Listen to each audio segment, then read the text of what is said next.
Ô Mauro, o Flamengo tem duas questões aí. Primeiro, essa questão é uma prorrogação para começar, para entregar, para o estádio estar pronto, o BAP está pensando nisso, isso já está encaminhado por causa das questões financeiras do Flamengo, que, claro, não se comparam com questões financeiras de outros clubes, é meio que um pé no freio, depois de ter gastado bastante ultimamente. Essa é a situação? Isso já estava meio que desenhado até antes, né, da eleição, né? Se o BAP vencesse, que eles iriam dar uma segurada. Porque, na verdade, a gestão do Landim comprou um terreno sem nenhum plano concreto de como arrumar o dinheiro necessário para construir o estádio. Foi uma pegada super eleitoreira. Tanto que o Flamengo chegou a pagar. Ele teve um momento em que a perícia, não tem nada a ver com o Flamengo, não foi o Flamengo que contratou um cara. A perícia judicial foi lá e definiu. O terreno vale tanto. E o Flamengo ainda pagou mais 29 milhões aproximadamente, além do que foi determinado pela perícia, para encerrar a briga com a Caixa, para não ter confusão com a Caixa Econômica Federal. Pô, peraí, se a perícia determinou que esse é o valor, por que pagaram mais? Né? Mas porque tinha que resolver logo. E no dia que isso foi feito, puseram antes do jogo, não lembro qual foi a partida do Maracanã, lá no telão, lá no placar. O terreno é nosso, o estádio é nosso, não sei o que e tal. Era campanha eleitoral, clara aquilo ali. Se o Landim vencesse, talvez tivesse que fazer algo parecido, porque depois de eleito o candidato dele, caso conseguisse, Dunche, ele teria que lidar com a vida como ela é. E a vida como ela é significa o seguinte: o estádio é um investimento muito alto, o Flamengo não tem um projeto concreto para arrecadar dinheiro novo, para conseguir dinheiro novo, então ou compromete o futebol, passa a jogar com um time mais fraco, investe no estádio. O VAP já falou que isso não vai acontecer, citou inclusive os exemplos de São Paulo e Corinthians, que em tempos diferentes, de maneiras diferentes, tiveram problemas com seus times durante a construção do Morumbi e por conta da construção da Arena de Itaquera. Então vai ter que esticar essa corda aí, esticar esse prazo, mas ele tem que negociar com a prefeitura, né? O Flamengo assumiu compromissos, mas acho que isso é contornável. Eles vão negociar com a prefeitura de alguma forma, vão conseguir um prazo um pouco mais elástico. A obra não começaria agora, tem que conseguir uma série de licenças, enfim, tem uma caminhada até começar a colocar o primeiro tijolo, como se diz. Então, acho que a tendência de fato é acontecer isso, mas não vejo como algo assim tão surpreendente, acho mais ou menos dentro do previsto. E financeiramente, claro, o time. A diferença é o seguinte: os clubes têm dívida, o Flamengo tinha dinheiro em caixa, e agora não tem mais dinheiro em caixa. Acho que não tem mais nenhum, né? Porque demitiu dezenas de pessoas, se tinha 3 milhões de reais não paga a indenização dessa galera toda. Só a indenização de funcionário com 20 anos de casa, pô, vai ver quanto vai custar isso aí. Cara, um salário bom. Né? Então tem aí uma conta alta para pagar com essas demissões todas. Infelizmente, na entrevista que me concedeu, o BAP não respondeu sobre isso. Me mandou boa tarde. Deveria ter respondido, porque isso é relevante também. Né? Isso é relevante. Né? Afinal de contas, está sem dinheiro, tudo manda todo mundo embora. Era necessário demitir tanta gente? É claro que o torcedor, meio malucão, que acha que tudo é fácil, ele fala: não, ninguém presta. O cara não conhece nada, nunca trabalhou no clube, não conhece os funcionários. Nenhum clube, nenhuma empresa, digamos assim, sai do faturamento que o Flamengo saiu de 400 e poucos milhões, né, antes do Landim, para 1,3 bi em 2023, a gente não sabe do número do ano passado, como incompetentes. É claro que você pode ter um outro apadrinhado, um incompetente aqui e ali, mas o Flamengo se estruturou, o Flamengo tem departamentos mais organizados, e aí o que aconteceu? Demitiram várias pessoas, isso aí teve uma grande influência política, a desmontagem do departamento médico foi claramente, era a equipe do Tanuri, chegou o Runco, então tem que sair todo mundo. Saiu praticamente todo mundo. Já teve situações como nutricionista de performance ser demitido como se não tivesse importância o cargo, é o cara que cuida da dieta alimentar dos atletas em dia de jogo, em viagem, é um cara importante, os jogadores procuram esse cara, e, aliás, é o profissional mais procurado pelos jogadores em dia de jogo e em viagem, né? O cara acha o quê? Que quando tem uma caixinha com umas barrinhas de cereal ali, o cara vai comendo aquilo ali de qualquer maneira? O jogador? Tem ali no intervalo, na parada técnica do calor, né? O cara vai lá, bebe água e tudo, hidrata, bebe um isotônico e come ali alguma coisa, ou aquele saquinho, aquelas sais minerais, vitamina, proteína, sei lá o que tem ali. Tem um cara que faz isso aí, que acompanha isso, que direciona para cada jogador, né? E alguns lidavam diretamente com fulano, com ciclano, jogadores importantes. Foi tirado o profissional e agora reverteram a coisa, a demissão foi cancelada, né? Porque os jogadores reclamaram até antes da apresentação, quando souberam, já não gostaram. E aí tem uma questão que é importante, que assim, nessa confusão toda, as pessoas estão confundindo cobrança profissional. Eu sempre disse isso: Flamengo é permissivo, paternalista e não tem a cobrança profissional no nível que deveria. O maior exemplo disso são os aplausos, o corredor de aplausos, e aquilo foi uma coisa montada, ensaiada, veio de uma ordem de cima de alguém, né, para um jogador que voltava de uma punição por não ter feito corretamente o exame de doping. Isso aconteceu ano passado. A outra foi um jogador provoca o outro, toma um soco na cara, quebra o nariz, os dois jogam no dia seguinte como se nada tivesse acontecido. Né? O cara deve vir com aquela máscara de acrílico. Ou seja, tudo pode no Flamengo. Tudo pode no Flamengo. Pelo menos era assim.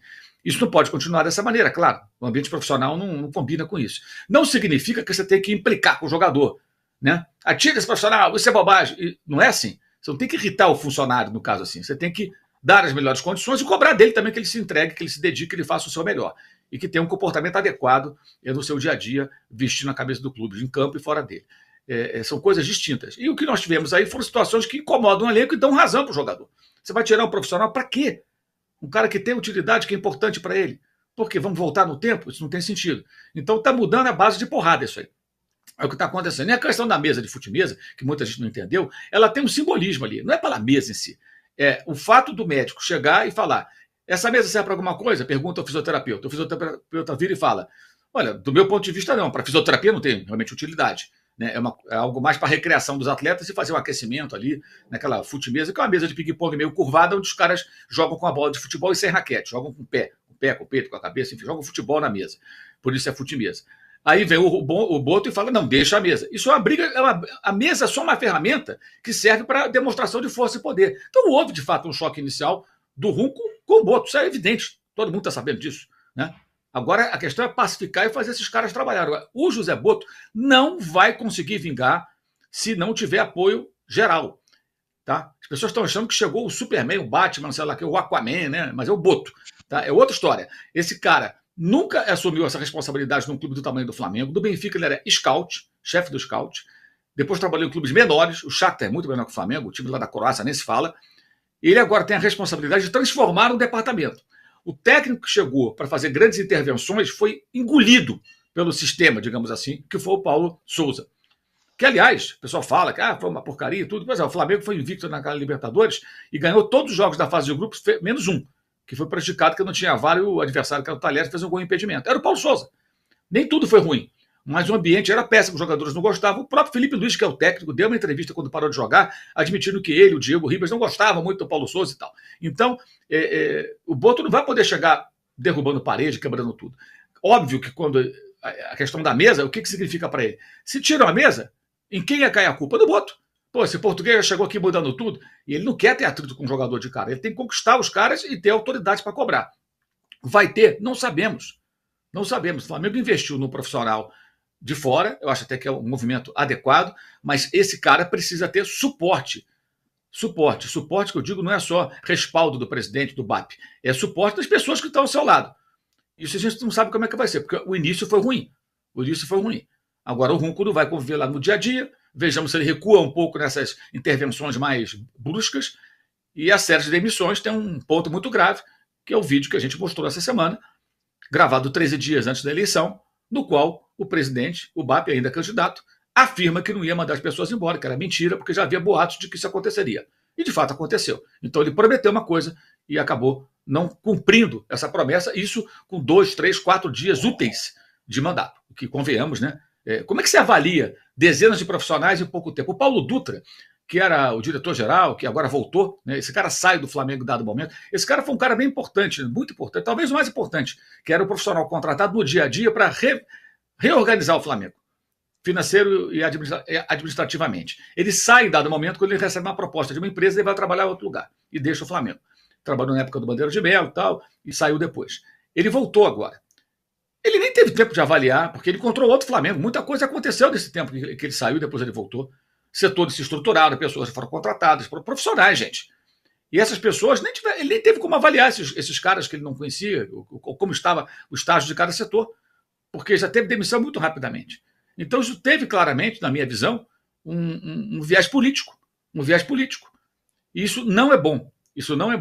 Acho que os interesses do clube tinham que estar em primeiro lugar, e não guerrilha política. Tudo bem, cargos de confiança, a gente sabe que o cara vai perder numa mudança como essa. Mas pessoas que trabalhavam até no escalão mais baixo também rodaram. Caso dos nutricionistas de performance, como eles chamam, que não confundir com o nutricionista do refeitório. O refeitório é uma coisa. Esse é o cara que trabalha direto com o jogador. É outra história. Então, o Flamengo tem aí um problema sim, e a questão da mesa é só o simbolismo da disputa, não é a mesa em si. Né? Aí o torcedor tem que fazer uma forcinha para tentar entender.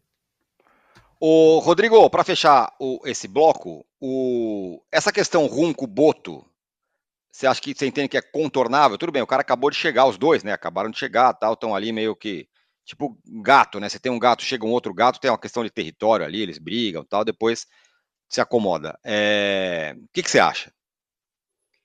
Alexandre, vai ter que ver como é que vai se resolver essa dinâmica, porque o modelo que o Flamengo adotou, e eu não estou falando das pessoas especificamente, não é o modelo usual do futebol brasileiro atual, que é um centro de saúde, performance, cada clube dá um nome ali, né? Que em geral não é nem mais médico, essa coisa de DM, departamento médico, é meio ultrapassado, né? Você tem um centro ali que é para você ter o melhor rendimento possível e preservar a saúde do atleta. E isso funciona debaixo da diretoria de futebol. O Flamengo decidiu adotar um modelo que tem um médico que manda em todos os médicos do clube, que é o Runco. Então, você vai ter que ver como é que funciona essa dinâmica em relação ao diretor, que tem supostamente toda a autonomia dentro do departamento de futebol, mas essa parte médica quem escolheu foi o Runco. Então, pode ter esses atritos, como o Mauro falou. Engraçado essa história do fute-mesa, né? Porque, assim, isso é uma febre que tem entre os jogadores, né? Se tirar ali, pode ter certeza que os caras iam reclamar muito, porque é o que mais você vê é jogador jogando esse tipo de coisa. Então, eu acho que vai depender de como vai se dar essa dinâmica, qual vai ser a participação do Runco dentro do futebol. E só para acrescentar na informação do Mauro, o caixa do Flamengo já teve uma recuperação, está em torno de 20, 30 milhões, que recebeu ali uns atrasados no fim do ano passado, e agora vai ter o dinheiro do Fabrício Bruno, que vai entrar à vista. Então, eles já deram uma recuperada boa, só que tinha uma previsão de uma entrada grande de dinheiro, que era das venda de cativos do estádio, que não vai acontecer, foi cancelado.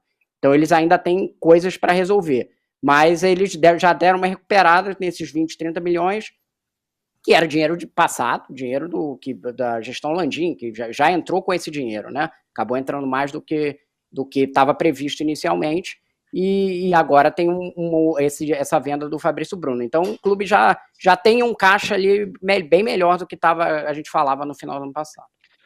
Vamos fazer o seguinte, vamos para um breve intervalo aqui na TV. Oi, fala, Mauro. Não, só fazer um pequeno registro, o Rodrigo tocou num ponto importante. Esse cancelamento da venda das cadeiras foi uma decisão acertada da gestão do BAP. Né? Uma excrescência você vender cadeira de um estádio que você não tem nada, nem as licenças para começar a obra, gente. E assim, isso é antecipação de receita de um negócio que não existe. Sabe, é bizarro isso aí. Isso aí foi uma bizarrice. Lembrei de você ontem, quando saiu a notícia, Mauro. Porque você sempre falou isso aqui no post, que era uma bizarrice. Não tem cabimento. É um negócio surreal. Você vai vender. Sabe, não tem cabimento isso aí. Enfim, então é meio óbvio. Mas a gestão Landim defendia, pelo menos, Mauro, que fosse pelo menos votado no Conselho, né? Eu não estou aqui defendendo o projeto, não, mas eles defendiam que pelo menos fosse para o Conselho e o Conselho decidisse se eles ou o BAP que estava certo. Mas como foi cancelado, e aí agora o projeto de estádio vai ser pensado de outra forma. Muito bem, vamos fazer um breve intervalo.